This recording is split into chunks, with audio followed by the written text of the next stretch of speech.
Good morning student, NRP school के online क्लासों में आपका स्वागत है। आज मैं आपको 7th क्लास की सामाजिक विषय की हमारे अतीत सेकंड भाग फर्स्ट की बुक का फर्स्ट चैप्टर है आपका हजार वर्षों के दौरान हुए परिवर्तनों की पड़ताल के विषय में पढ़ाएंगे। अब इसमें हमें ये देखना है कि वर्तमान समय से हजार वर्ष पहले तक क्या क्या परिवर्तन हुए जो हमने भी देखे हैं, हमसे पहले वाले लोगों ने देखे हैं, हमारे दादाजी इत्यादि ने देखे हैं, उनके बारे में देखेंगे। तो सबसे पहले कुछ मैं डेट बता रहा हूँ आपको, उनको ध्यान से सुनिएगा और लिखिएगा आप वीडियो को पॉज करके। तो आपके एक मानचित्र है, वो मानचित्र मैं आपको शो कराऊंगा। पहले देखिए आप 54 ईस्वी में एक व्यक्ति थे जिनका नाम है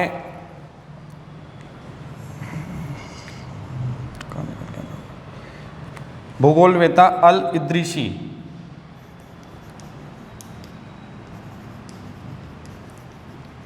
इन्होंने एक मानचित्र बनाया था भारतीय उपमहाद्वीप का। वो थोड़ा बनाना संभव नहीं है, लेकिन मैं आपको शो करा सकता हूँ। इस मानचित्र को दिखेगा, दिखाई दे रहा है आपको। ये मानचित्र थोड़ा उल्टा है, इसको देखने का प्रयत्न कीजिए। थोड़ा समझा देता हूँ। ये इन्होंने मानचित्र जो बनाया था लगभग 1154 ईस्वी के अंदर, इन्होंने भारतीय उपमहाद्वीप को दिखाया। जो भाग आपको इस जगह पे दिखाई दे रहा है, उस भाग को आज वर्तमान के हम दक्षिण भारत के रूप में देखते हैं। ये इस तरीके से दिखते हैं, ये मानो आप। लेकिन उन्होंने इसको उल्टा बनाया था। जैसा दिखाई देता है आपका, ये श्रीलंका दिखाई देता है, वर्तमान का जैसा ये नहीं है। लेकिन उन लोगों ने भारतीय उपमहाद्वीप में आने के लिए, अपनी व्यापारिक क्रियाएं करने के लिए या अन्य क्रियाओं के लिए इस प्रकार के मैप को तैयार किया था, मानचित्र को। ये मानचित्र जो है आपका अरबी भाषा के अंदर है, और इसमें अरबी भाषा के कुछ शब्द ऐसे हैं जो वर्तमान के भारतीय नगरों से मिलते जुलते हैं। इससे आगे आपका सेकंड मानचित्र है, नेक्स्ट पेज में मैं आपको दिखाऊंगा। वो फ्रांसीसी मानचित्रकार ने 1720 ईस्वी में तैयार किया था।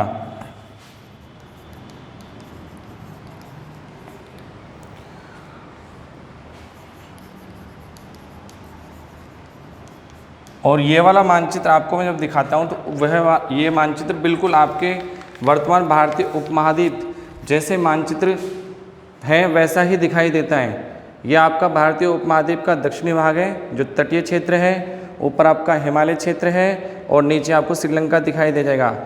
तटीय क्षेत्र को बड़ी बारीकी से बहुत से नाम दिखाए गए हैं। आपको थोड़ा जब बुक देखोगे तो उसमें दिखाई दे जाएंगे, इंग्लिश के अंदर लिखे हुए हैं ये। और उन्होंने इस बारीकी से इनको इसलिए लिखा था क्योंकि ज़्यादातर यात्राएं वो यूरोपीय देशों के लोग भारतीय उपमहाद्वीप में जब आते थे तो यात्राएँ पानी के द्वारा किया करते थे, नाविक थे वो, इस कारण से। अब देखिए दूसरा मानचित्र, पहला मानचित्र देख लिया है। दोनों मानचित्रों के लगभग इनके अंदर 600-700 सालों का अंतर है। और सेकंड मानचित्र जब तैयार किया, जब 1720 में तैयार किया, इससे पहले विश्व के अंदर जो भी मानचित्र बना था उसके बाद में ये लगभग 600 सालों के बाद में तैयार हुआ था।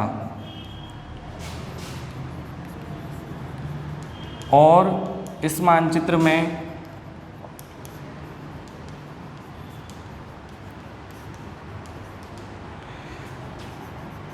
भारतीय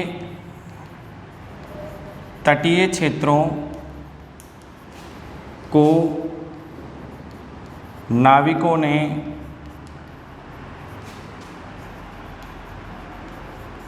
अपनी सरलता के अनुसार इंगित किया है। इंगित मीन्स दर्शाया है।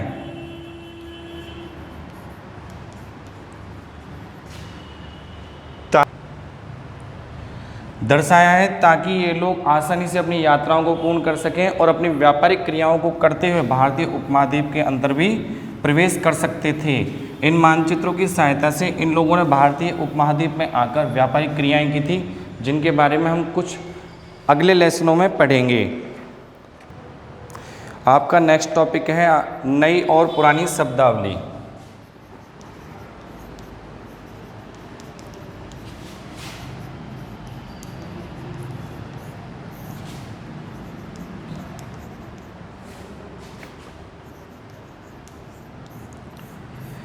देखिए शब्दावली आप जानते हैं, कुछ शब्द होते हैं जिनका अर्थ पहले के टाइम में और अब के टाइम में थोड़ा अंतर आ गया है, परिवर्तित हो गए हैं। जैसे थोड़ा सा बताता हूँ मैं आपको। इतिहासकार अभिलेख कई तरह की भाषाओं में मिलते हैं। कुछ अभिलेख, प्राचीन अभिलेख आपके संस्कृत और प्राकृत भाषा में मिले थे, और बाकी कुछ अभिलेख उससे प्राचीन बहुत पहले वाले जो अभिलेख थे वो लेख आपको चित्रात्मक लिपियों के अंदर मिलते हैं। उनको पढ़ा नहीं जा सका है, कुछ को समझने की कोशिश की गई है वैज्ञानिकों के द्वारा, लेकिन सभी को अच्छी तरह से नहीं पढ़ा जा सका है। इसके अलावा भाषाएं भी समय समय के साथ बहुत सी बदलती गई हैं। उदाहरण के लिए हम देखते हैं तो मध्य युग में भारत में मध्य युग था, जो आपका जो फारसी भाषा थी जिसका इस्तेमाल मुगल काल में किया गया था, वह भाषा मध्य युग के पश्चात आधुनिक फारसी भाषा से भिन्न है। आधुनिक भारत में बोली जाने वाली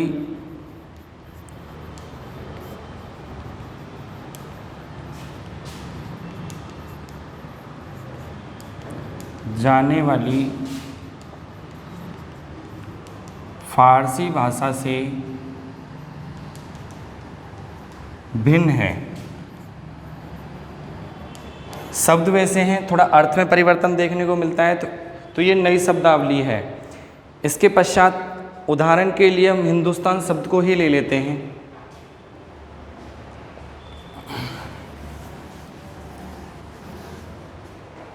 हिंदुस्तान जिसे हम भारत, इंडिया के नाम से भी जानते हैं,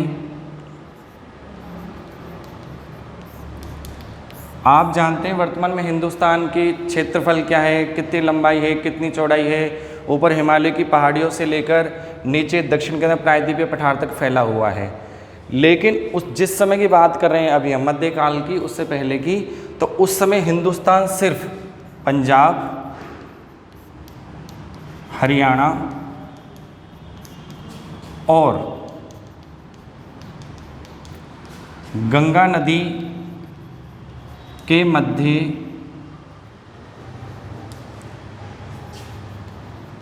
वाले भाग को ही कहा गया है।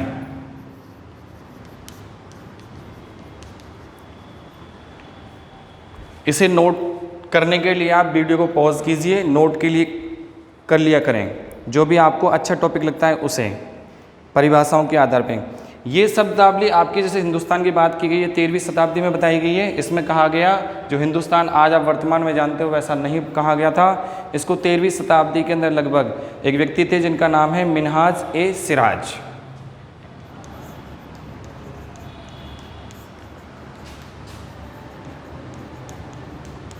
उन्होंने अपनी शब्दावली में या बातों के आधार पर यह बताया कि जो पहले, आज वर्तमान में पंजाब है वो थोड़ा छोटा है, लेकिन पहले पंजाब, हरियाणा और गंगा के मध्य वाला क्षेत्रीय, उन्हें सिर्फ उस क्षेत्र को ही हिंदुस्तान कहा उन्होंने और बताया। तो इससे हमें पता लगता है कि हिंदुस्तान आज बहुत बड़ा है, आकार बहुत बड़ा है, लेकिन उस समय 13वीं शताब्दी की बात करते हैं तो थोड़ा सा संकीर्ण था, छोटा था, जो उन्होंने बताया। तो ये शब्दावली में परिवर्तन देखने को हमें मिला है। उसका आज से पंजाब, हरियाणा और गंगा यमुना के बीच में स्थित इलाकों से था, जैसा कि मैंने आपको बोर्ड पे बताने का प्रयत्न किया है। एक दूसरा शब्द और ले लेते हैं जिससे हमें थोड़ा और अच्छी तरह से क्लियर हो जाएगा कि नई और पुरानी शब्दावली में कैसे परिवर्तन देखने को मिले हैं या मिलते हैं। जिस प्रकार से मैं एक शब्द लेता हूँ विदेशी, साधारण सा शब्द है विदेशी। विदेशी से साधारण सा अर्थ लेते हैं जो हमारे देश का नहीं है, या ऐसा व्यक्ति जो हमारे देश में निवास नहीं करता है, या किसी दूसरे देश से हमारे देश में रहने के लिए आया है, या भ्रमण करने के लिए आया है, पर्यटन के लिए आया है, व्यापार करने के लिए आया है, तो उसे विदेशी माना गया है। मैं लिख देता हूँ, आप नोट कीजिएगा। ऐसा व्यक्ति जो कि भारत में निवास ना करता हो, या फिर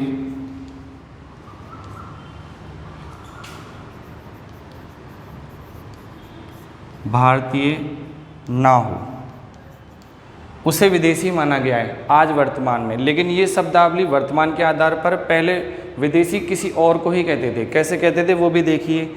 हम किसी एक गांव की बात करते हैं तो किसी गांव में निवास करने वाली, यानी किसी भी गांव या क्षेत्र में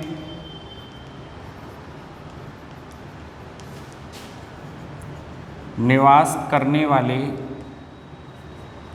व्यक्ति अगर किसी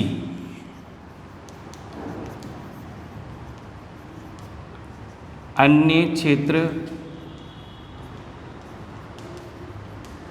या परिवेश में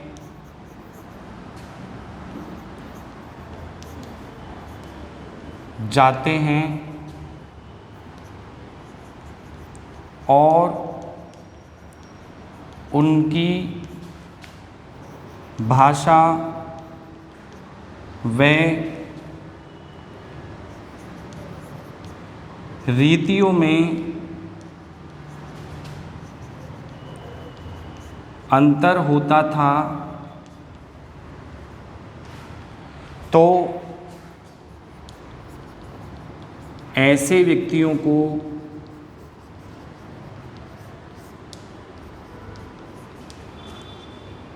विदेशी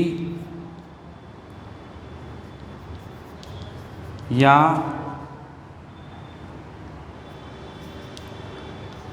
परदेशी कहते थे। वीडियो को पॉज करके आप विदेशी शब्द को जो बताया गया है वर्तमान परिभाषा यानी वर्तमान के आधार पर विदेशी किसे कहते हैं और पहले के समय में विदेशी किसे कहते थे या कहा जाता था। लोग किस व्यक्ति को विदेशी कहते थे? ऐसा व्यक्ति जो हमारे क्षेत्र का नहीं है, चाहे हमारे पड़ोस में ही क्यों ना रहता हो, लेकिन हमसे अलग है, भिन्न है, उसका परिवेश अलग है, खान पान अलग हो सकता था, रीति रिवाज अलग हो सकते थे, यानी हमसे थोड़ा भिन्न हो, वो विदेशी था। ठीक है, वीडियो को पॉज करके इस परिभाषा को आप अपनी नोटबुक के अंदर यानी कॉपी में नोट कीजिए। मैं आपको नेक्स्ट टॉपिक जो क्लियर कराता हूँ विदेशी के पश्चात, देखिए किताब से भी रीड करके बता देता हूँ। ये मानो किसी गांव में आने वाला कोई भी अनजान व्यक्ति जो उस समाज या संस्कृति का अंग न हो यानी उनसे नहीं मिलता हो, वह विदेशी कहलाता था। ऐसे व्यक्ति को हिंदी में परदेशी और फारसी में अजनबी कहा जाता था। ठीक है, ध्यान दें। अगला टॉपिक है आपका इतिहासकार और उनके स्रोत।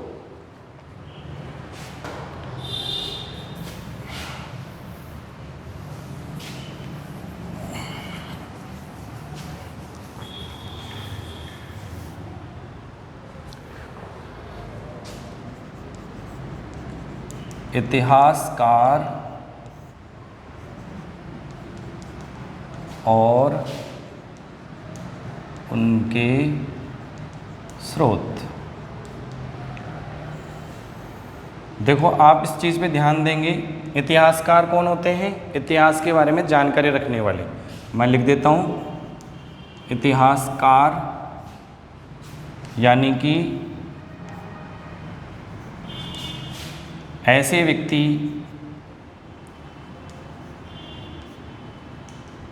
जो कि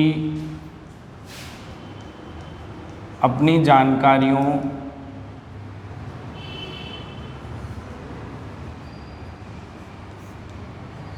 को एकत्रित कर हमें प्राचीन समय में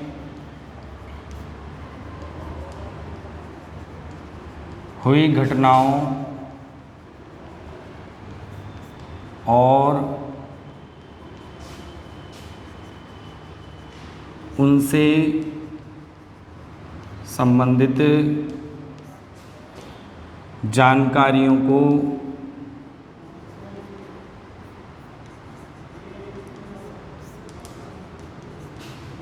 उपलब्ध कराते हैं।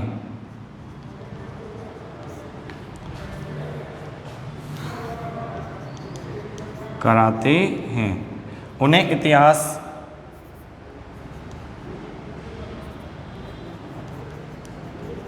इतिहासकार कहा जाता है या कहते हैं। ठीक है, दूसरा इसके अंदर देखिए समझें, इतिहासकार की परिभाषा हो गई। दूसरा है इसमें आगे और उनके स्रोत। इतिहासकारों ने हमें जानकारियाँ दी थी, जैसे हमने बताया कि जानकारियाँ दे रही हैं अपन को, किसी न किसी प्रकार की जानकारी उपलब्ध करवा रहे हैं। उन्होंने क्या किया, कैसे किया, उसके पश्चात जानकारी उपलब्ध कराने वाले ऐसे कौन से स्रोत हैं जिनसे उनको जानकारियाँ प्राप्त होती हैं और उन जानकारियों को एकत्रित करके वो हमें भी उपलब्ध करवाते हैं। तो उन्हें देखेंगे हम, तो वो क्या होती है, देखिए, इतिहासकारों की जानकारी यानी कि स्रोत।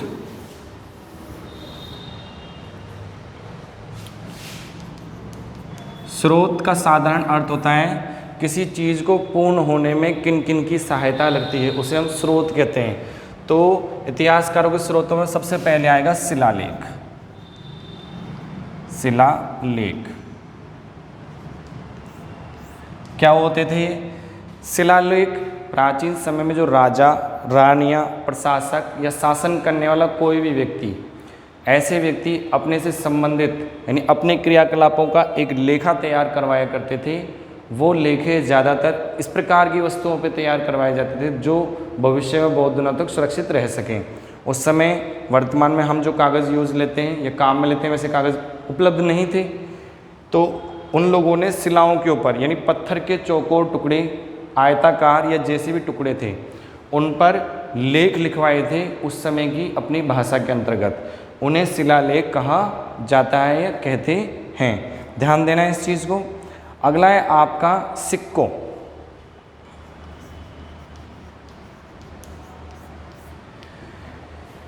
सिक्के, जैसे वर्तमान में हम कोई वस्तु किसी क्षेत्र से लेने के लिए जाते हैं, किसी दुकानदार के पास गए, हम या तो उसको मुद्रा देते हैं। मुद्रा आपके सिक्कों के अंदर कॉइन के रूप में या नोट के रूप में होती है, कागजी मुद्रा होती है। उसी प्रकार से उस समय लोग सिक्कों का भी उपयोग करते थे। सिक्के हमें खुदाई इत्यादि से प्राप्त होते हैं, तो हमने अनुमान लगाया उस समय भी मुद्रा प्रचलित थी जो सिक्कों के रूप में थी। और उस समय के व्यापारिक लोग और साधारण लोग अपने कार्यों को पूर्ण करने के लिए विनिमय के रूप में सिक्कों का आदान प्रदान भी किया करते थे। हमें किसने बताया? इतिहासकारों ने। जैसे वर्तमान में सिक्के उसी प्रकार के सिक्के थे, लेकिन वो सिक्के वर्तमान में जिस प्रकार के हम सिक्के बनाते हैं उस प्रकार के सिक्के ना होकर इनसे वजन में भारी, मोटे थे और विभिन्न प्रकार के धातुओं से भी बने हुए थे, जिनमें कुछ प्रमुख धातुएं जैसे तांबा, एक चांदी, ठीक है, स्वर्ण सिक्के भी थे यानी सोने के सिक्के,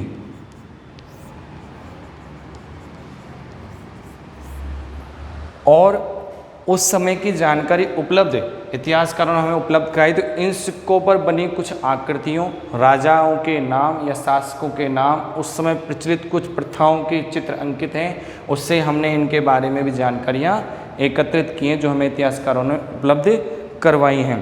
इसके बाद है आपका स्थापत्य। स्थापत्य, स्थापत्य मीन्स होता है भवन इत्यादि बनाने की कला।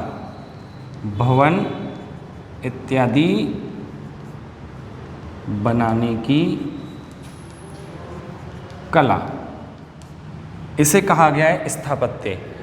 आज हमारे मकान इत्यादि घर बनाए जाते हैं जिनमें हम निवास करते हैं, हमने देखे हैं बहुत सुंदर बनाए जाते हैं। उनमें छज्जे इत्यादि, बालकनी इत्यादि बनाई जाती है, आपकी खिड़कियां लगाई जाती हैं, दरवाज़ों को बहुत आलीशान तरीके से सजावटी बनाया जाता है।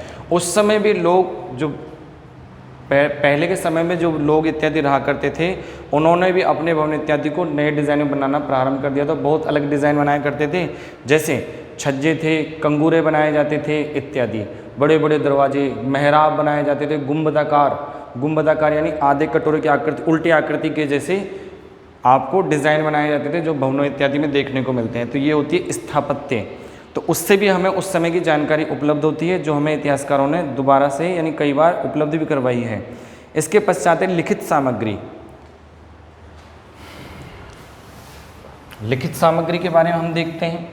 तो लिखित सामग्री में हमारे यही चीज़ें आती हैं।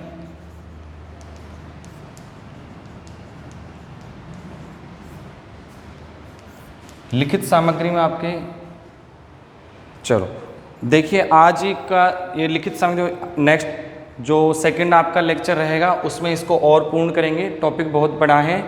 आपसे सभी स्टूडेंट से ये अनुरोध है कि जो भी टॉपिक आपको अच्छा लगता है, जो आपको टीचर बता रहे हैं, मैं ही नहीं किसी भी सब्जेक्ट में, आप उस जगह वीडियो को पॉज करें, उस टॉपिक को अपनी नोटबुक में, बताई गई नोटबुक यानी कॉपी के अंदर होमवर्क वाली में उसको लिखें, और जो भी प्रश्न इत्यादि दिए जा रहे हैं उनको कॉपी में कीजिए और याद भी करा करें। स्टूडेंट्स, ये आपके 2 क्वेश्चन हैं जो आपके टॉपिक आज बताए गए थे, उनमें से आपको करने हैं होमवर्क की कॉपी में। पहला क्वेश्चन है, विदेशी किसे कहा गया है, इसके प्राचीन अर्थ को समझाइए। आपको बता दिया गया था। सेकंड है, 13वीं सदी में हिंदुस्तान शब्द का प्रयोग किस क्षेत्र के लिए किया गया, ये भी आपको बताना है। आप अपनी होमवर्क की कॉपी में इन क्वेश्चनों को किया करें। Thank you.